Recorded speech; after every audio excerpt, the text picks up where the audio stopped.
Hello વિદ્યાર્થી મિત્રો, હું તમારું મારી ચેનલમાં ફરીથી હાર્દિક સ્વાગત કરું છું। તો ફટાફટ આપણી ચેનલને લાઇક એન્ડ સબસ્ક્રાઇબ કરી દેવો, કેમ કે આજે આપણે ધોરણ 5ના કેકારોનો વિડીયો જોવાનો છે। એમાં પહેલો પાઠ જોશું, મજા તો માળિયામાં કાતરિયામાં।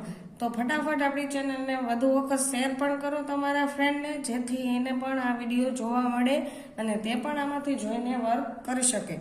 તો ચાલો પહેલા એના પાઠના વિકલ્પ આપેલા છે।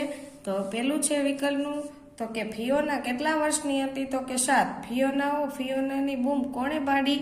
તો કે આયાએ। ખાલી જગ્યાની લહેરખી સાથે એને બહાર દોડી જવાનું મન થતું? તો કે પવન। બધા રમતા રમતા ક્યાં આવ્યા? તો કે માળિયા પર। અહીં ચાલ આપણે કૂદકા મારીએ, દરખાસ્ત કોણે મૂકી? તો કે પલ્લે। ડોલી ફિયોનાને ખેંચીને ખાલી જગ્યા લઈ ગઈ? તો કે કોઠારમાં। હિંચકા ખાતી ફિયોનાને કાને ફિયોના મેહરા ફિયોના એવો કોનો પરિચિત અવાજ કોને પડતો? તો આયાનો। તો કે હવે ખાલી જગ્યા તમને આપેલી છે, જે કાઉન્સમાંથી જોઈને જ તમારે લખવાની છે। પછી નીચે ખરા ખોટા આપેલા છે। તો કે ફિયોનાની માં 45 વટાવી ચૂકેલી હતી? તો કે સાચું। સૌથી વધુ દોસ્તી ફિયોનાને દાદી સાથે હતી? ખોટું।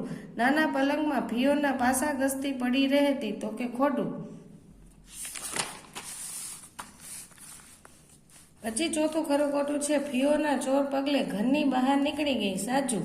અમારી સૌથી મોટી બહેન ઘોડિયામાં છે? તો કે ખોટું। ડોલી ઉપર દાવ હતો? તો કે ખોટું। પછી છે ખોટો વિકલ્પ ચેકી નાખો। તો કે આયા પહેરેગીર કે રખેવાળ સમી છાપા ઉથલાવી બેઠી હતી? તો રખેવાળ ખોટો શબ્દ, એટલે એના ઉપર ચેકો। જો આ છાપરા કે ઝરૂખા પરથી આખું નગર દેખાય છે? ઝરૂખો ખોટો છે, એટલે એના ઉપર ચેકો। એક જ થાળીમાં ચારેય કે ત્રણેય સહેલીઓએ મસ્તી તોફાન કરતા ખાધું? એટલે ત્રણેય ઉપર ચેકો। હવે છાયા કોણ બોલે છે અને કોને કહે છે? ચલો, ના બેટા એમ ના કરાય આપણાથી, એવું કોણ બોલ્યું હતું? તો કે ફિયોનાની મમ્મી। પણ મને ભૂખ નથી, મારે નથી ખાવું અત્યારે? તો કે ફિયોના। તમને ત્રણેયને સાથે ઊંઘવાની કેવી મજા આવતી હશે? એવું કોણ કહે છે? તો કે ફિયોના। થોડી વાર રમવા દોને ફિયોનાને અમારી સાથે? તો કે પલ। સંતાઈ જાઓ, જોજો પોલીસ પકડી ના લે? તો કે મલ કહે છે। હું કામ કરતા કરતા જોખું ખાઈ લઉં છું? આયા। મારામાં કેટલો કચરો ભર્યો છે? એવું કહે છે આયા। આખું શહેર જોવું હોય તો ટાવર ઉપર ચડી જાઓ? એવું ડોલી બોલે છે। તારું રૂપ તો જો સાવ ગંદી લાગે છે? તો કે આયા બોલે છે। ડોલીના ઘરમાં કેટલી મજા આવી? તો કે ફિયોના। પછી નીચે તમને પ્રશ્ન જવાબ આપેલા છે। પહેલું છે ફિયોનાનો ઉછેર સાસુ વહુ કેવી રીતે કરતા હતા? તો કે 2 પેઢી પહેલાના રૂઢિરિવાજ મુજબ સાસુ વહુ ફિયોનાનો ઉછેર કરતા હતા। ફિયોના દાદાને જ કેમ રામ કહાણી સંભળાવતી હશે? તો કે ફિયોનાની સૌથી વધુ દોસ્તી દાદા સાથે હતી। વળી દાદાનું બહેરાપણું ને બડબડાટ સાંભળવાનું નડતું ન હોવાથી તે આખા દિવસની રામ કહાણી દાદાને સંભળાવતી હશે। ફિયોના કપાળે કરચલી કેમ પડતી હતી? તો કે આધેડભાઈની બૂમ સાંભળી ફિયોનાના કપાળે કરચલી પડતી। ફિયોનાને કેમ ચોકી ઊભી રહી ગઈ? તો કે ફિયોના આજુબાજુ જોયા વિના મુઠ્ઠી વાળીને દોડતી હતી, ત્યારે કૂતરાના ભસવાના અવાજને જોઈને ચોકી ઊભી રહી ગઈ। પછી છે ફિયોનાની સહેલીના નામ જણાવો। તો કે ફિયોનાની સહેલીના નામ ડોલી, પલ ને મલ હતા। સહેલીઓ આજે મેળાપ થતા ફિયોના કેવી લાગણી અનુભવતી હશે? કેમ? સહેલીઓ સાથે મેળાપ થતા ફિયોના તો રાજી રાજી થઈ ગઈ અને બધા સાથે ભળી ગઈ, કારણ કે આવો એનો પ્રથમ અનુભવ હતો। તૂટેલા ખાટલા વિશે ડોલીએ શું કહ્યું? તો કે તૂટેલા ખાટલા વિશે ડોલીએ કહ્યું, હું, પલ અને મલ આમાં સૂઈએ છીએ। તૂટેલા ફૂટેલા અને ઢીલા થઈ ગયેલા ખાટલાને જોઈ ફિયોનાને શું વિચાર આવી ગયો? તો કે તૂટેલા ફૂટેલા અને ઢીલા થઈ ગયેલા ખાટલાને જોઈ ફિયોનાને વિચાર આવ્યો કે રાતે ઠંડીમાં ત્રણેય બહેનો એકમેકને વળગીને હસતી રમતી વાતો કરતી કેવી મજેથી ઊંઘી જતી હશે। ફિયોનાને આશ્ચર્યથી સહેલીઓની માં સામે કેમ જોયું? તો કે ફિયોનાએ આશ્ચર્યથી સહેલીઓના માં સામે જોયું, કારણ કે તેના અનુમાન પ્રમાણે તેની સહેલીઓની માના મોં પર ગુસ્સાનું નામ નિશાન ન હતું। ઉલટાનું તેણે તો છોકરાને ખાવા બેસવાનું કહ્યું। ડોલીના ઘરે જઈને ફિયોનાએ શું શું કર્યું? તો કે ડોલીના ઘરે જઈને ફિયોના ખૂબ ધીંગા મસ્તી કરી, સંતા કુકડી, ચોર સિપાહી રમતો રમી, હિંચકા ખાધા, તોફાન મસ્તી કરતા કરતા ખાધું. ડોલીએ ફિયોનાને બીકણ બિલાડી કેમ કહી? તો કે કારણ કે તેના પગ પરથી ઉંદર સરકી તથા તે બૂમ પાડી ઉઠી. ફિયોના કેમ હેપતાઈ ગઈ? તો કે આયાનો રુદ્ર અવતાર જોઈ ફિયોના હેપતાઈ ગઈ. ભિખારડા શબ્દ કાને પડતા ફિયોના શું વિચારતી હતી? તો કે ભિખારડા શબ્દ કાને પડતા ફિયોના એવું વિચારતી હશે કે શું મારી સહેલીઓ ભિખારડા ભીખ માગતે ખાના લોકો છે? ફિયોનાને આયાનો બડબડાટ કેમ નહોતો સંભળાતો? તો કે નહોતો સંભળાતો કારણ કે ત્યારે તેના કાનમાં તો ડોલીના ઘરમાંથી ધમાચકડી અને આનંદ કિલ્લોના ભરકારા વાગતા હતા. ચલો પાછળ તમને મોટા પ્રશ્ન છાપેલા જ છે. હવે વિદ્યાર્થીઓને આમાંથી પ્રશ્ન પાકા કરવાના રહેશે. નીચે તમને એનું જોડકું પણ આપેલું છે. પછી નીચે આપેલા શબ્દોના અર્થ બનાવી વાક્ય પ્રયોગ કરવાનો છે. જો તો આ અર્થ આપેલો છે પહેરેગીર જગ્યાનો રખેવા.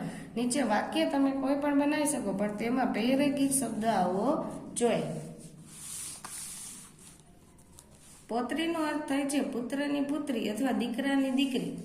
પછી ગર્ભ શ્રીમત તો જે જન્મ શ્રીમત છે તેથી. પછી સમયપત્રક સમય દર્શાવતું પત્રક. નીચે તમને આપેલું છે બે શબ્દો વડે બનેલા છે. બંને શબ્દો ઓળખી અર્થસભર વાક્ય બનાવવાના છે. જો જે શબ્દ છે એને છૂટો પાડે છે. ગર્ભ શ્રીમત છે એને છૂટો પાડે એટલે ગર્ભ અને શ્રીમત. પછી સમયપત્રક છે તો સમય અને પત્રક એનું વાક્ય બનાવવાનું છે. એની શબ્દ વાક્યમાં પણ આવવા જોઈએ. રામ કહાણી છે તો કે રામ કહાની. પછી ચોર પગલું તો ચોર અને પગલું. પંચ પકવાન તો પંચ અને પકવાન. નામ નિશાન તો નામ અને નિશાન. પછી તોફાન મસ્તી તો તોફાન અને મસ્તી. હવે છે શબ્દનો અર્થ લખો તો કે કપાળે કરચલી પડવી અથવા ગુસ્સે થવું અથવા ચીડ ચડવી. બે માંથી કોઈ પણ તમે એક લખી શકો છો. વાજ આવી જવું તો કે ત્રાસી જવું. પછી હેપતાઈ જવું તો ગભરાઈ જવું અથવા ડરી જવું. નામ નિશાન ન હોવું તો જરાય અસ્તિત્વ ન હોવું. ભણકારા વાગવા તો અહેસાસ થવો. પાછળ પર બે જોડકા આપેલા છે. નીચે તમને વાક્યના ઘટનાક્રમમાં ગોઠવવાના છે. જે વાક્ય સમજીને પહેલા પાઠમાં કયું વાક્ય આવે છે એના પછી કયું આવે છે તે એ પ્રમાણે આપણે ક્રમ આપવાના રહેશે. ખાસ ધ્યાન રાખીને લખવાનું જેથી સરખી રીતના વાક્ય પ્રયોગ બની શકે. હવે છે દુઃખ અને ગુસ્સા અથવા આનંદનું જે ભાવ દર્શાવતું હોય તે આપણે અહીંયા લખવાનું રહેશે. ડોલીના ઘરમાં પહોંચતા પહેલાની ફિયોનાનું વર્ણન કરતા શબ્દ ચેકી નાખવાના છે. જે વધારાના છે એ બધા શબ્દને શું કરવાના છે આપણે ચેકી નાખવાના છે. ચલો નીચે તમને અમે તમે તમારું તમારો તમારી તમારા તેણે અને કોણે વડે ખાલી જગ્યા બધી પૂરવાની છે પેરેગ્રાફમાં. જે વાક્યમાં બંધ બેસતું હોય તે રીતે આપણે વાક્યમાં પૂરશું.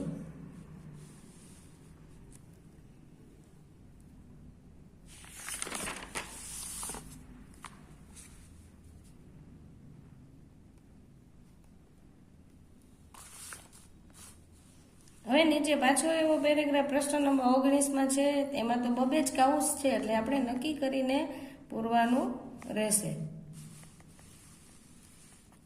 ચલો નીચે 20માં પણ એવી રીતના છે. પ્રશ્ન નંબર 21માં ખોટો કેના ઉપર ચેકો મારવાનો છે? ખોટો હોય નકામો શબ્દ એના ઉપર શું કરવાનું છે? તમારે ચેકો મારી દેવાનું છે. પાછું આવ્યું કોને કોણે કોની કોનું કોના વડે જે મેચ આવતું હોય તે તમારે અહીંયા પૂરવાનું રહેશે. ઘણા બધા એવી ખાલી જગ્યા છે. જો પેરેગ્રાફ જો એક્ઝામમાં તમને એ પેરેગ્રાફ રૂપે આપે તો એમાં પણ તમને ઓપ્શન આપેલા હોય છે ઉપર, જેથી વિદ્યાર્થીઓ ઓપ્શનમાંથી જોઈને જ લખવું નિરાતે. ચલો નીચે અહીંયા પત્ર આપેલો છે નમૂના રૂપે જે આપણે ખાલી જગ્યા પૂરેલી છે.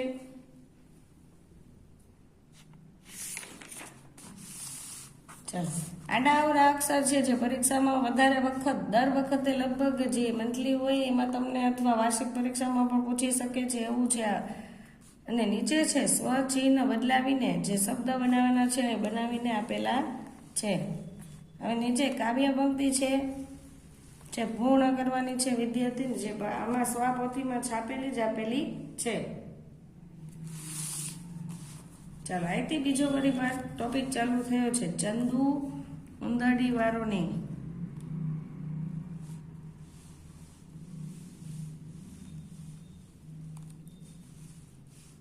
ચલો ટૂંકમાં ઉત્તર એટલે કે એક માર્કમાં પ્રશ્ન જવાબ પૂછાઈ શકે છે પરીક્ષામાં.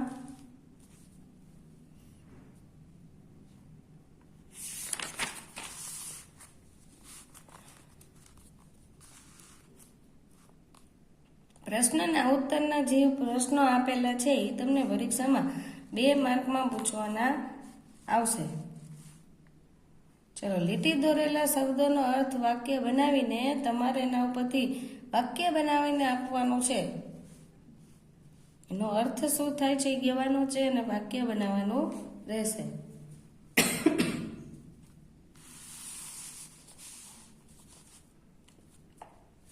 બાજુ વાર્તાના ક્રમમાં ગોઠવવાની છે. સામે ઉત્તર આપેલા એને આપણે ક્રમ બનાવવાનો છે.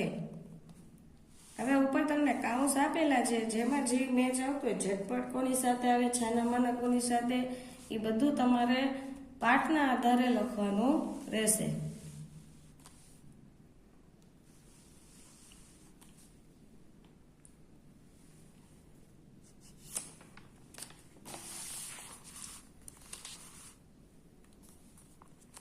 ચાલો પ્રશ્ન નંબર 38માં આપેલા વાક્ય સાચું વાક્ય શોધી તેનામાં આગળ રાઈટ કરો ને ખોટા વાક્ય પર ખોટા શબ્દ પર લીટો મારવાનો છે.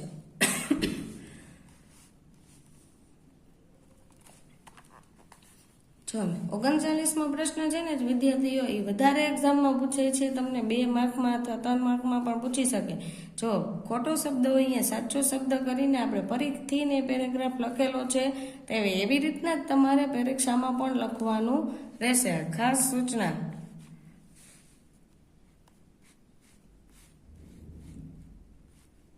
પછી નીચે આપેલો વાક્ય પૂરા કરવાના છે. જો મને જાદુ પેન્સિલ મળી જાય તો હું ખૂબ ખુશ થઈ જાઉં.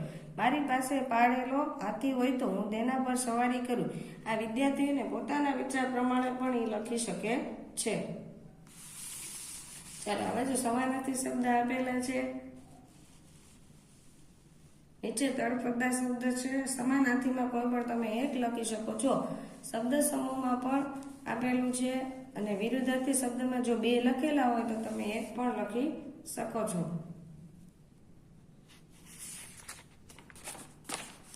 પાછળ રૂઢિપ્રયોગ આપેલા છે. રૂઢિપ્રયોગમાં વિદ્યાર્થીઓ ખાસ યાદ રાખવું, અર્થ જે આપેલો હોય એ જ તમારે લખવો પડશે. અને વાક્ય જો તમે તમારી રીતે બનાવો છો તેમાં જે પ્રશ્ન આપેલો હોય ને તે આવવો જરૂરી રહેશે, ફરજિયાત. અર્થ તો તમારા મેમ સર કોઈ પણ હોય જેને જે લખાવેલું હોય તે તમારે ફરજિયાત લખવાનું રહેશે. ખાસ સૂચના. કેમ કે વાક્ય કોઈ પણ ચાલે પણ તેમાં પ્રશ્ન આવવો જોઈએ. જો એમાં અર્થ લખી નાખશો તો વાક્ય પણ ખોટું પડશે. આ ખાસ સૂચના યાદ રાખવી.